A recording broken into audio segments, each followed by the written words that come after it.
A paz do Senhor para a igreja.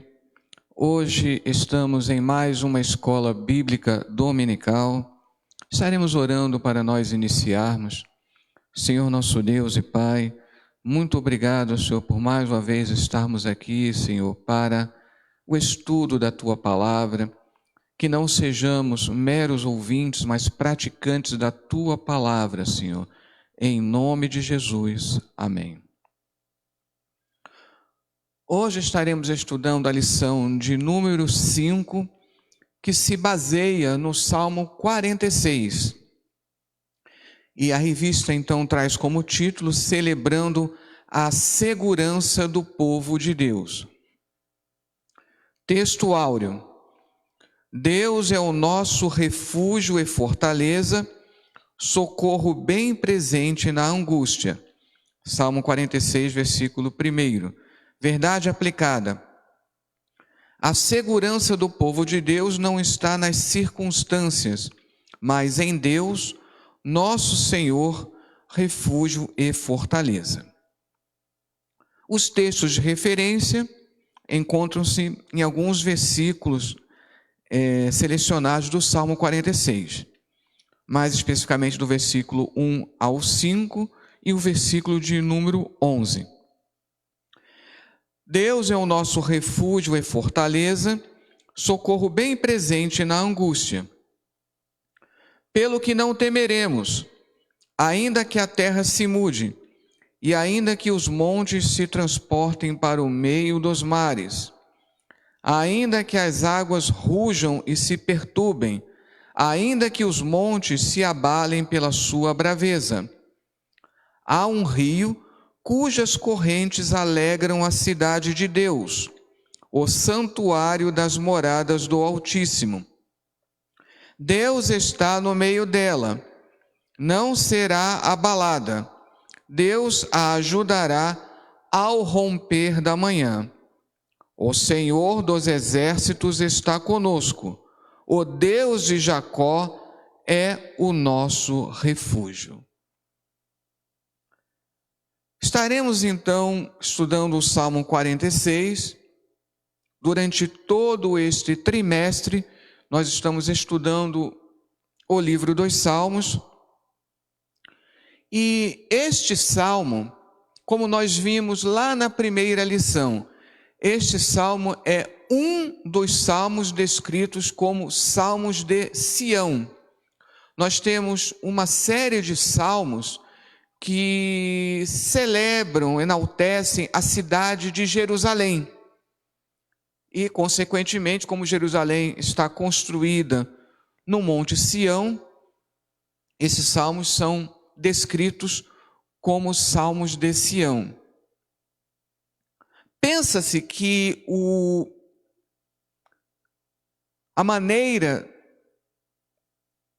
o evento que proporcionaria esses salmos serem entoados seriam momentos em que a cidade estaria sendo ameaçada por inimigos. É o caso do Salmo 46 que nós analisaremos hoje. Outros salmos simplesmente destacar o fato de Deus ter escolhido a cidade de Jerusalém como uma das principais cidades. A cidade de Jerusalém, no Reino Unido e depois na separação, ficou para Judá, não somente como a capital política, como também o centro religioso, já que ali estava o templo. Na lição, eu só vou destacar em primeiro lugar o tópico 3, que poderia ser, na verdade, a introdução. Esse Salmo 46, lá na primeira lição também, os irmãos receberam aquela estrutura inteira do livro dos Salmos. E existe uma relação com os salmos seguintes, 47 e 48, formando uma trinca em que tanto o Salmo 46 quanto o Salmo 48, eles falam de Jerusalém, portanto, salmos de Sião. tem essa temática bem aproximada. Já o Salmo 47 está no meio, o destaque é o domínio universal de Deus. Ou seja, a posição central em relação ao Salmo 46 e 48 é para lembrar que se Jerusalém tem essa predileção no Antigo Testamento, não se pode esquecer que Deus, Ele é o Deus de toda a terra, não é o Deus apenas de um povo, de uma raça. Além disso, lá no subtópico 3.3, fala da inspiração de Lutero, que o Salmo 46, especialmente no seu primeiro versículo, teria inspirado a letra daquele que é o hino evangélico mais antigo, que foi composto por Martinho Lutero, Castelo Forte, e que hoje faz parte da harpa cristã.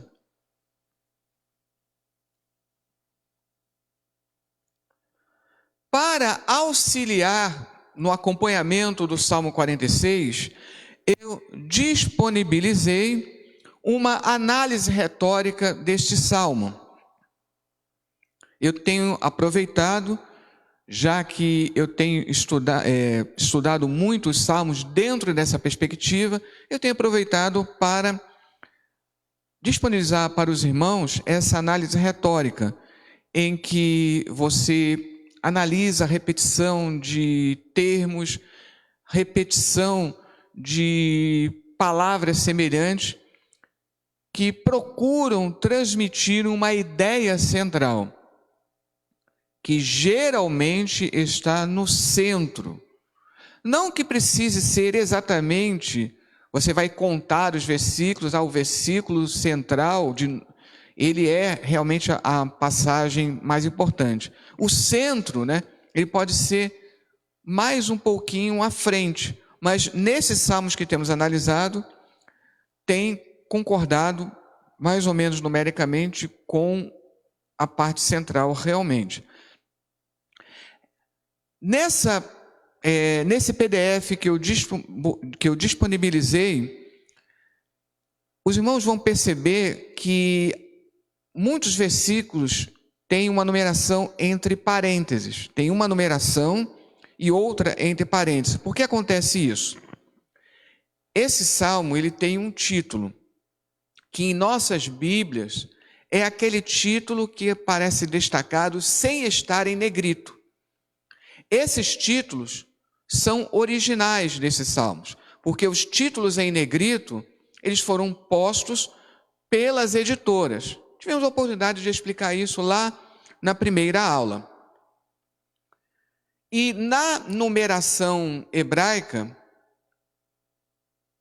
na língua original do salmo, o título ele conta como primeiro versículo, e então o que para nós é o versículo primeiro, conta na numeração hebraica como o versículo 2. E assim sucessivamente até o versículo 11, que, portanto, na numeração hebraica é o 12. Então, tirando o título, o número da frente, ele corresponde à numeração do versículo no hebraico. E entre parênteses, a nossa numeração, como nós utilizamos em nossas traduções. Esse salmo, ele estará dividido em 3 partes. Do versículo 1 ao 3, ou na numeração hebraica, do versículo 2 ao 4, tirando o título. Depois, do versículo 4 ao 7, na numeração hebraica, do 5 ao 8. E a terceira e última parte, do versículo 8 ao 11, na numeração hebraica, do 9 ao 12. E essa estrutura tríplice, ela vai estar assim. Essa primeira parte, a cidade ameaçada pelos inimigos. Na parte central, a confiança da cidade em Deus. E a última parte, que faz uma correspondência com a primeira, cidade salva dos inimigos. Então veja a correspondência entre a primeira e a última parte. Se na primeira parte, aí dos versículos, do primeiro versículo ao terceiro, se a cidade é ameaçada pelos inimigos, na última parte, do versículo 8 ao 11, a cidade é salva dos inimigos. E no meio, que é a parte mais importante, a confiança da cidade em Deus. Então tem essa estrutura tríplice. Embora outros salmos acabem fugindo um pouco dessa disposição tríplice, a grande maioria deles, tem essa disposição tríplice. E lembrando que esse salmo, ele já tem uma disposição tríplice com os 2 salmos seguintes. O título, que conta no hebraico como o primeiro versículo, ele aparece da seguinte forma. Aqui nesse PDF eu coloquei uma tradução alternativa, uma tradução que marque de forma mais detalhada as diferenças das palavras no hebraico. Então dá um pouquinho de diferença em relação à Almeida, especialmente a Almeida Corrigida, que é a tradução que nós utilizamos. Do dirigente musical, dos filhos de Coré, em soprano, canto. Existem muitos salmos que têm essa indicação, que é o dirigente musical, e em algumas traduções aparece o cantor mor. É como se fosse um maestro, ou alguém que está dirigindo esse coral que vai entoar o salmo. Também esse é um dos salmos que é atribuído aos filhos de Coré. Lembrando, Coré, que é aquele descrito lá em Números como participante daquela revolta, rebelião contra Moisés e Arão. E diz a tradição judaica que os descendentes de Coré, para compensar, digamos assim, este passado de rebelião desse antepassado, eles se dedicaram ao louvor no templo. Outra citação interessante é que no hebraico aqui nós temos sobre Alamot, que é como vem na Almeida Corrigida. Alamot fala de moças. E aí muitos tentam entender, mas sobre moças, o que isso significaria? Muitos estudiosos, nos dicionários de hebraico que são usados hoje, entendem que isso seria uma indicação de que esse salmo seria entoado no tom de soprano. E o canto é para identificar o tipo de louvor que esse salmo ele é enquadrado. A primeira parte, que na nossa numeração vai do versículo 1 ao 3, na numeração hebraica do 2 ao 4. Deus é para nós refúgio e fortificação, socorro que nas tribulações encontra-se muito. Deus é para nós refúgio, e aí nas traduções, como na Almeida, coloca fortaleza.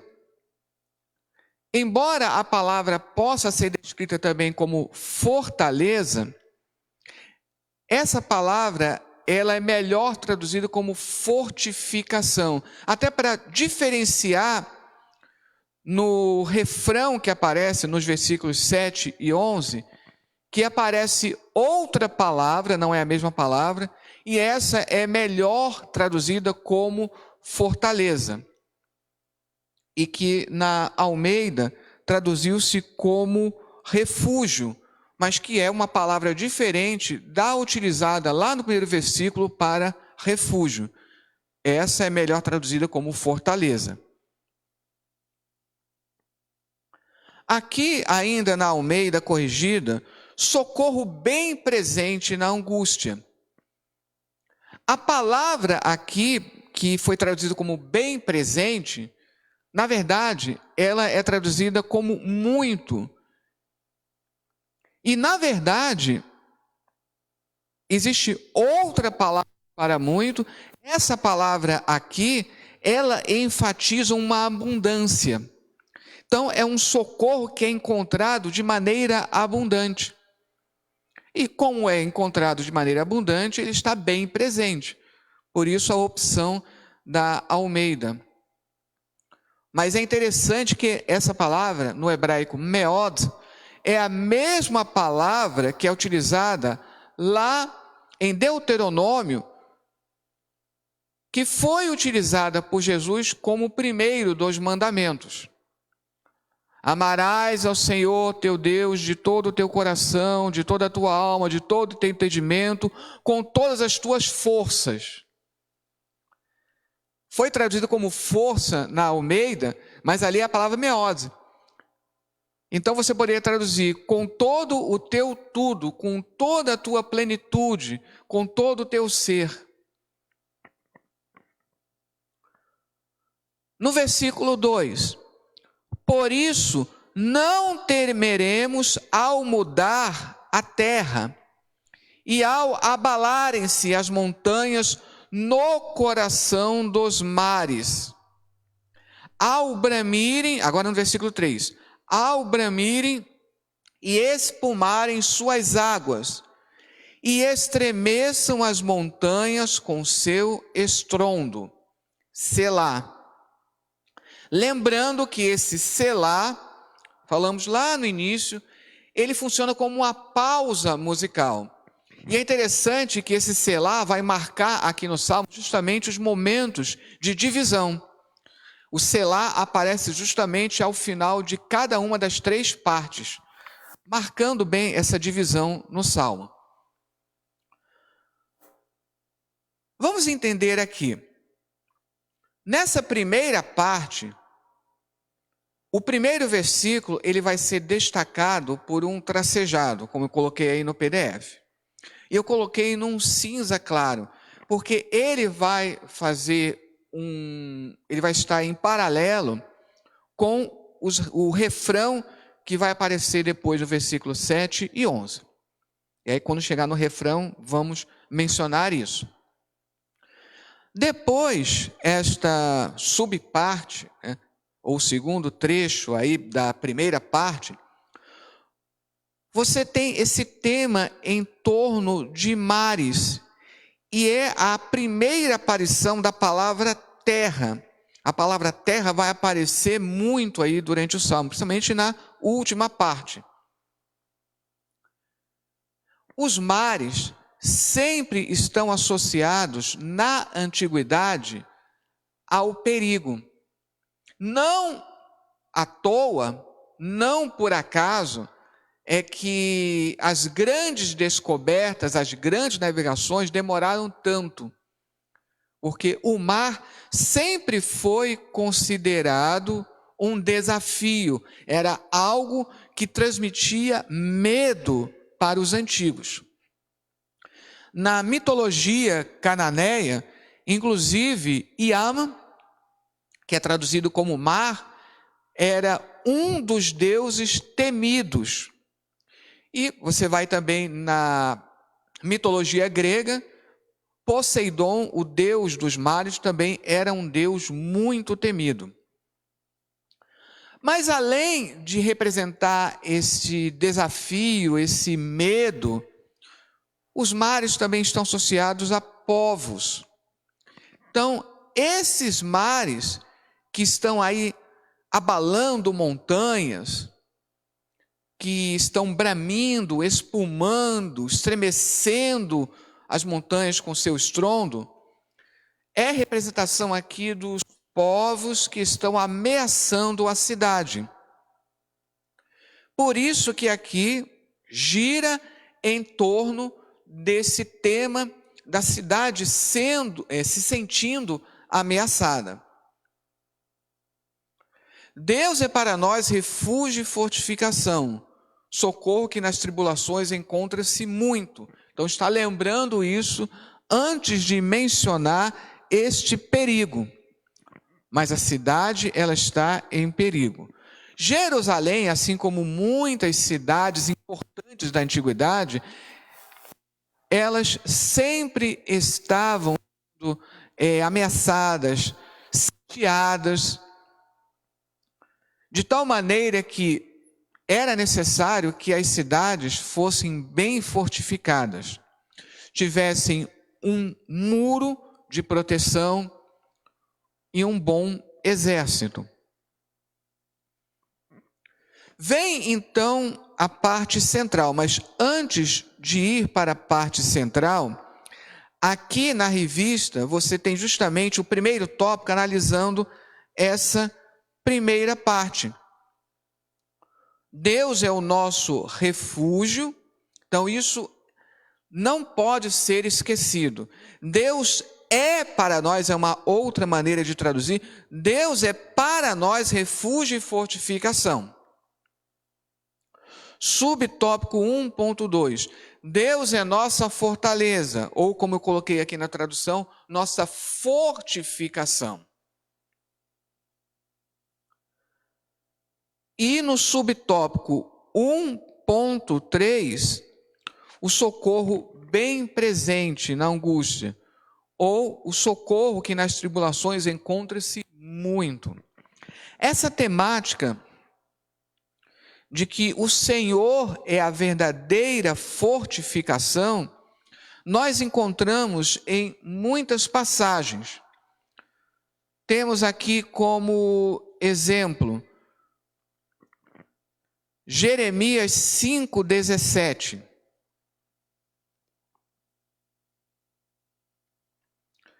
Jeremias 5,17.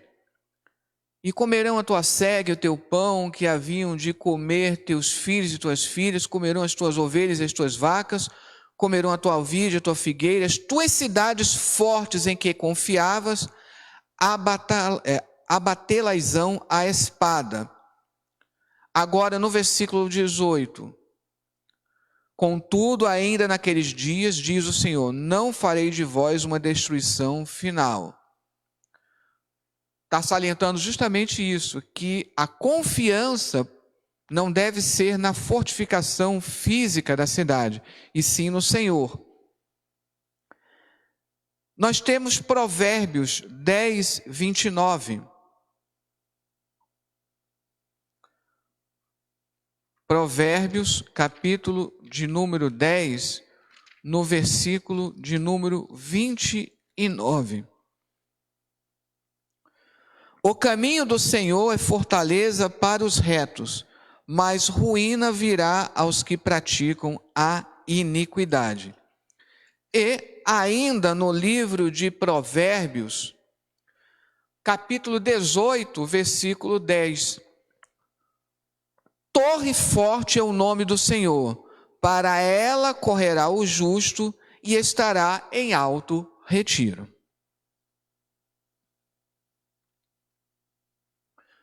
Vamos agora então para a parte central, do versículo 4 ao 7, ou na numeração hebraica do 5 ao 8. Um rio com seus canais alegra a cidade de Deus, santa habitação do Altíssimo. Na Almeida Corrigida colocou há um rio, mas o verbo haver, ele não aparece no hebraico, por isso que não aparece aqui nesta tradução.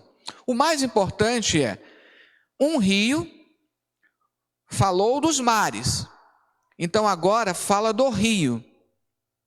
Um rio, com seus canais, alegra a cidade de Deus, santa habitação do Altíssimo. É justamente agora que se fala da cidade. E diz que um rio alegra esta cidade. Todas as principais cidades, elas se preocupavam com o abastecimento de água. Cidades à beira do mar teriam essa facilidade, mas cidades que não estavam à beira do mar, elas necessitavam estar próximas de um rio. E Jerusalém, ela tinha o ribeiro de Cedron, que era o que alimentava a cidade. Quando os inimigos, eles cercavam uma cidade, uma das primeiras providências era justamente impedir esse abastecimento de água, às vezes impedindo até mesmo que esse rio continuasse a providenciar o abastecimento de água. Agora, este rio, ele tem um simbolismo. Falando da cidade de Jerusalém física, está falando dos rios que abasteciam as cidades na antiguidade. No caso de Jerusalém, o ribeiro de Cedron. Mas esse rio, ele tem um grande simbolismo por toda a Bíblia. Nós podemos ver isso em Isaías, no capítulo de número 33. Isaías, capítulo de número 33, no versículo 21. Mas o Senhor ali nos será grandioso, lugar de rios e correntes largas. Barco nenhum de remo passará por eles, nem navio grande navegará por eles. E você tem o exemplo de Ezequiel. Ezequiel no capítulo 47. Ezequiel 47, logo no primeiro versículo.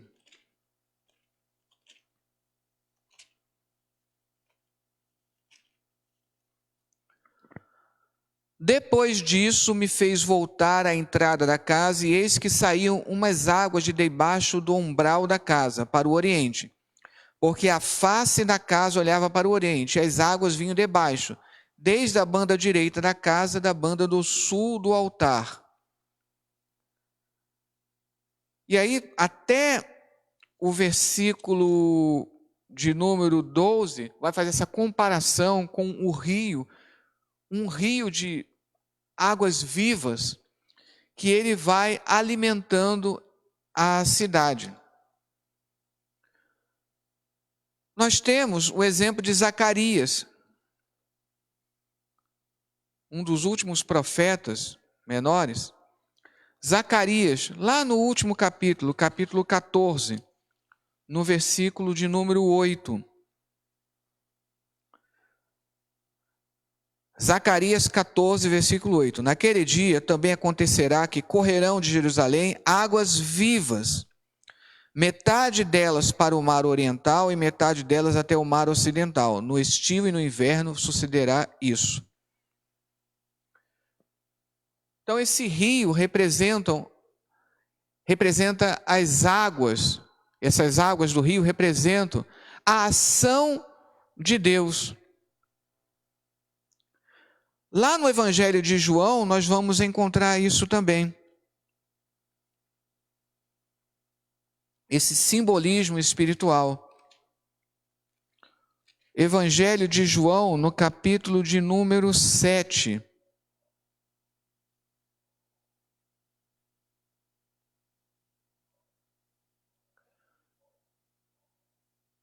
Lá no versículo 38.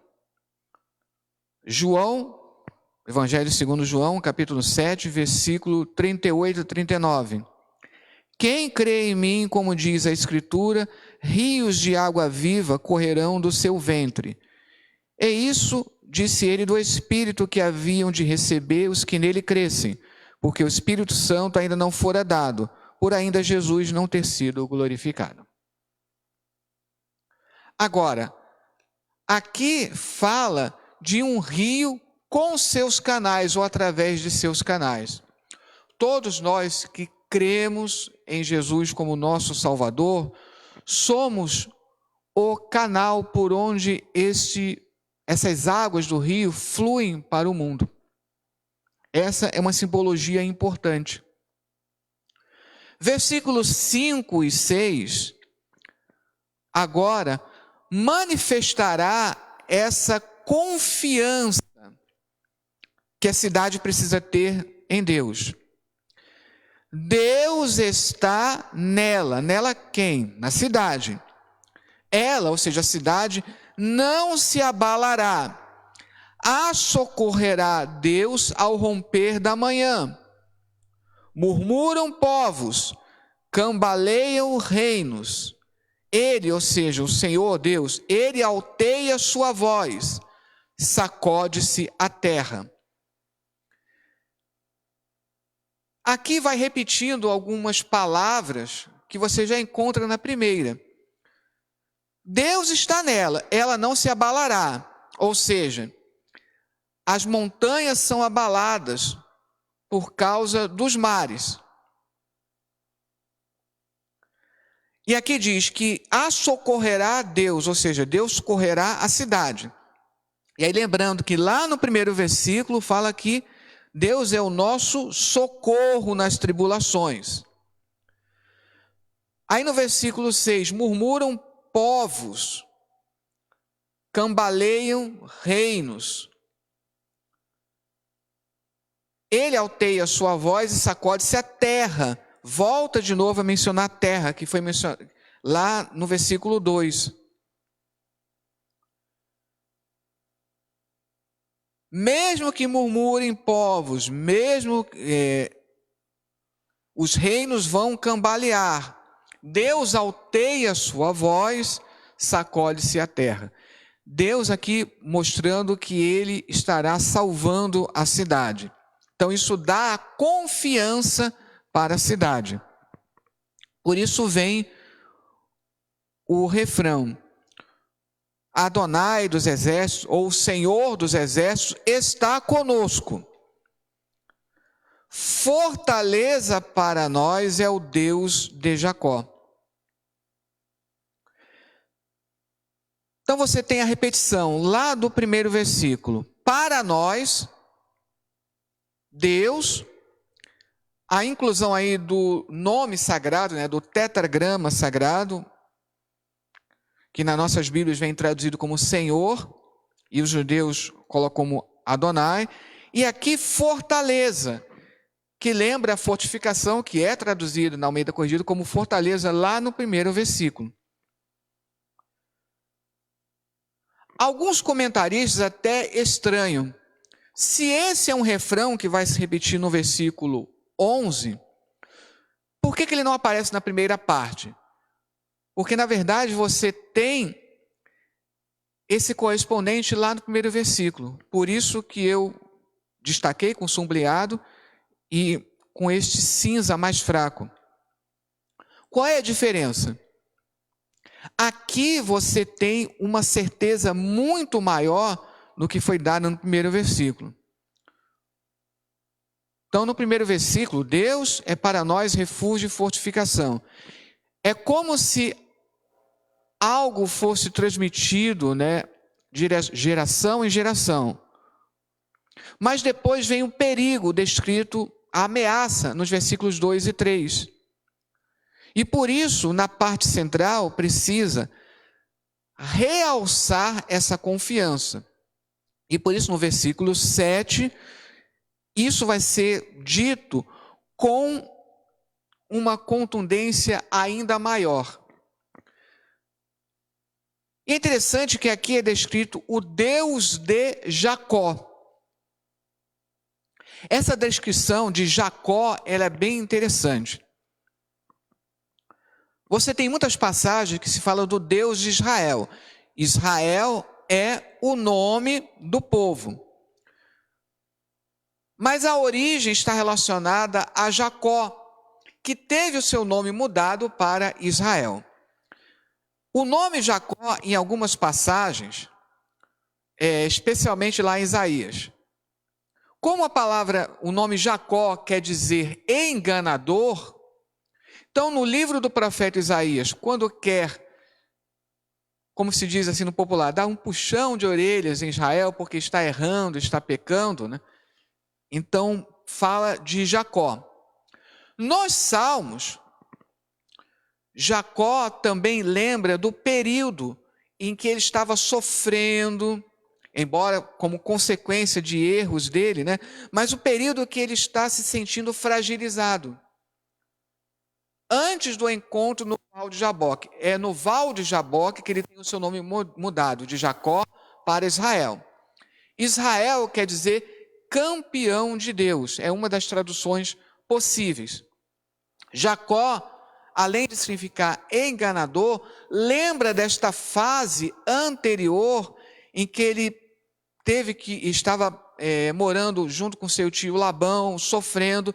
Então, o Deus de Jacó, nos Salmos, lembra o povo de Deus na sua fragilidade, nos momentos em que ele se sente fraco e nos momentos em que ele mais sente a necessidade da ajuda divina.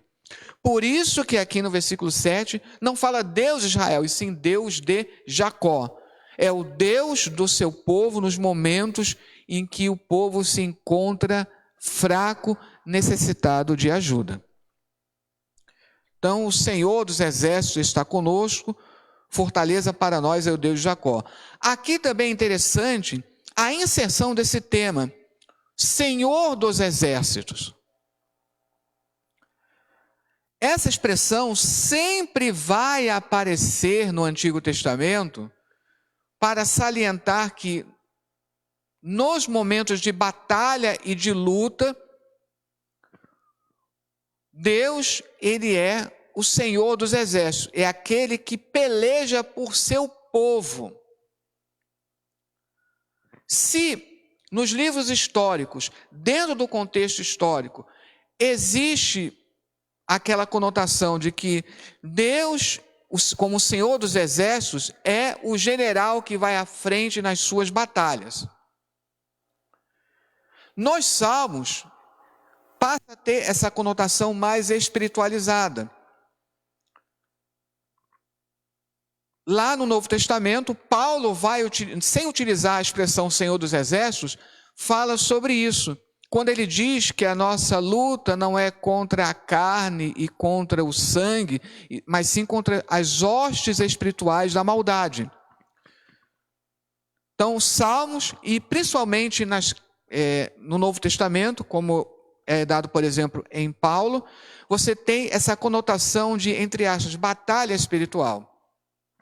Aqui, como o que deve ter dado ensejo a esse salmo foi algum momento de real perigo, de perigo físico, digamos assim, da cidade sendo ameaçada, então lembra, Deus é o Senhor dos Exércitos, Ele nos dará uma vitória contra os inimigos. A cidade está sendo cercada, está sendo ameaçada, mas lembrando que o Senhor, o Deus de Israel, é o Senhor dos Exércitos. Portanto, aqui a inserção, justamente lembrando dessa questão bélica, que vai estar mais realçada na última parte. Por isso que aqui no tópico 2, completa confiança no agir de Deus, 2.1, a confiança prevalece em meio ao caos. Nesse caso, o caos proporcionado pelo fato da cidade estar sendo cercada, ameaçada. 2.2, a cidade de Deus. A cidade de Deus, hoje, ela pode ser representada pelo povo de Deus espalhado por todo o mundo. E 2.3, a agitação das nações e o causar das guerras, como nós já explicamos. O versículo 7, então, ele introduz Deus, ele agindo para proteger a cidade. E justamente nessa última parte, vai mostrar um Deus que evita uma guerra. Senhor dos Exércitos, no versículo 7, como eu disse, lá nos livros históricos, o Senhor dos Exércitos aparece em momentos de, digamos assim, guerras reais. Aqui muda-se para uma abordagem mais espiritualizada. Tanto é que nessa última parte, você tem toda uma linguagem bélica, digamos assim, mas na verdade, Deus evitando a guerra. Vamos lembrar de 2 Crônicas, capítulo 20, quando justamente um momento de ameaça, de uma guerra real, mas Deus diz para o povo: nesta peleja não tereis que pelejar, vede apenas o livramento que Deus proporcionará. E ali, naquele capítulo, Deus expulsou os inimigos, sem que houvesse a necessidade de um conflito armado, de fato. Então, aqui na última parte, o livramento proporcionado por Deus diante dos inimigos. Versículo 8.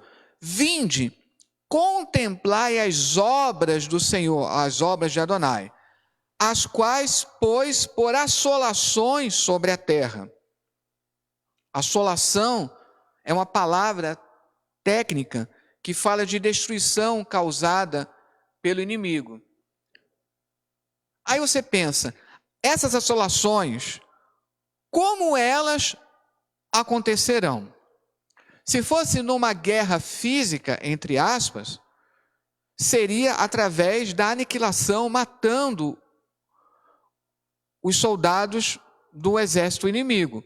Mas o que faz aqui? Observe no versículo 10, no versículo 9 e no 10. Ele, ou seja, Deus, faz cessar, não tem mais guerra. Ele faz cessar as guerras até os confins da terra. Ao arco despedaça e quebra a lança. Aos carros queima no fogo. É interessante, terminando com a menção de carros.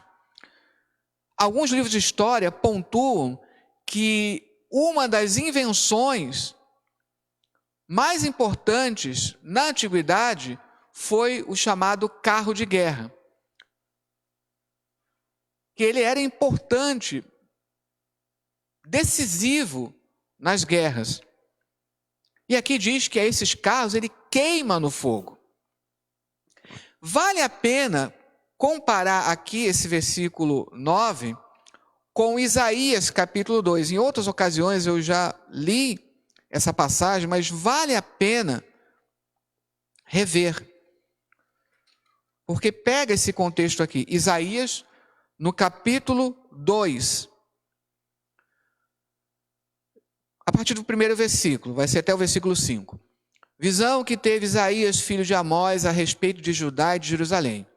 E acontecerá nos últimos dias que se firmará o monte da casa do Senhor no cume dos montes e se exalçará por cima dos outeiros. E concorrerão a ele todas as nações.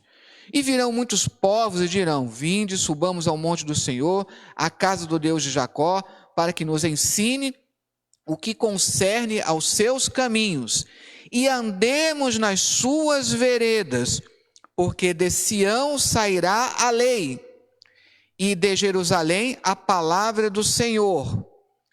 Agora, o versículo 4, aqui de Isaías capítulo 2. e ele exercerá o seu juízo sobre as nações e repreenderá a muitos povos. E estes converterão as suas espadas em enxadões e as suas lanças em foices. Não levantará a espada nação contra nação, nem aprenderão mais a guerrear. 5. Vinde, ó casa de Jacó, e andemos na luz do Senhor. Ou seja, Senhor dos Exércitos, se lá no início realmente tinha essa evocação bélica forte, ela se transforma numa expressão de, entre aspas, guerra espiritual. E na tradição evangélica, muitos vão lembrar, a tradição evangélica sempre salientou Senhor dos Exércitos num contexto espiritualizado, de, entre aspas, de guerra espiritual. Lembrando daquela passagem lá do Novo Testamento. Nossa luta não é contra a carne e contra o sangue, e sim contra as hostes espirituais da maldade. Só que hoje em dia parece que alguns esquecem e veem a pessoa como um inimigo. E nós temos que lembrar que o inimigo não está na carne e no sangue. O inimigo está na hoste espiritual da maldade. Por isso que para o Salmo, que tem justamente toda essa questão espiritualizada, diz aqui, ele faz cessar as guerras. Não tem que haver guerra. Nós, enquanto cristãos, isso é muito importante, nós, enquanto cristãos, não podemos estar num clima de guerra com o próximo. A guerra é contra a hoste espiritual da maldade. Isso precisa ser dito exaustivamente. Versículo 10. Desisti e sabei que eu sou Deus. Elevo-me sobre os povos, elevo-me sobre a terra. Na Almeida colocou assim, aquietai-vos e sabei que eu sou Deus. E é interessante que nesse aquietai-vos parece que está falando para a gente. Olha, que vocês se aquietem, não fiquem preocupados. Saibam, lembrem que o Senhor é Deus. Só que aqui a palavra hebraica é desistir, mas quem que deve desistir? Obviamente não somos nós, o inimigo. Desistir de tentar pelejar contra o povo de Deus. Aqui, falando das hostes espirituais da maldade, usando aí uma linguagem do Novo Testamento. Desistir, não fiquem combatendo o povo de Deus, todos aqueles que confiam em Deus, que adoram a Deus. Desistir. Elevo-me sobre os povos, elevo-me sobre a terra. Veja como esse salmo, apesar de ser um salmo de Sião, ele repete exaustivamente a palavra terra. Voltando lá para Isaías 2, existe dentro do Antigo Testamento essa colocação de Jerusalém ser uma cidade especial, mas que ela vai irradiar a bênção para toda a terra. Daí essa insistência da palavra terra aqui. E o último versículo que repete justamente o versículo 7. O Senhor dos Exércitos está conosco. Fortaleza para nós é o Deus de Jacó. Selá. Então, Selá vai aparecendo justamente aonde termina cada uma das três partes. Então, com essa análise retórica, nós percebemos, e aí no PDF que vocês receberam, vocês vão perceber justamente aonde você tem essa repetição de palavras do chamado mesmo campo semântico. Notem que na última parte, todas as palavras que remetem de alguma forma ao assunto bélico, eu deixei em negrito, sublinhado e itálico, por exemplo. E aí vocês vão percebendo quais são as outras correspondências. Basta perceber aonde tem o mesmo tipo de marcação. Deus abençoe os irmãos. Mais uma vez eu quero salientar, os irmãos podem deixar aí pelo Facebook perguntas. Eu sinto muita falta, né, da interação dos irmãos.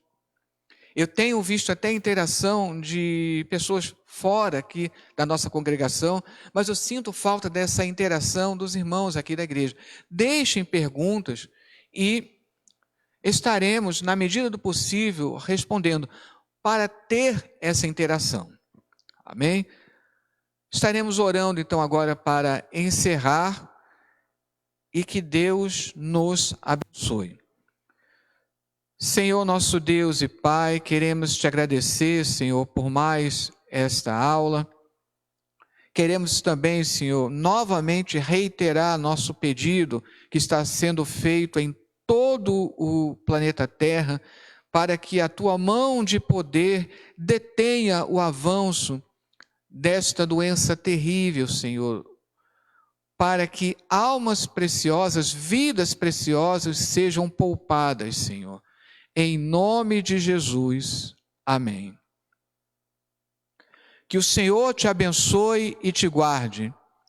Que o Senhor faça resplandecer o seu rosto sobre ti e tenha misericórdia de ti. Que o Senhor sobre ti eleve o seu rosto e te dê a paz.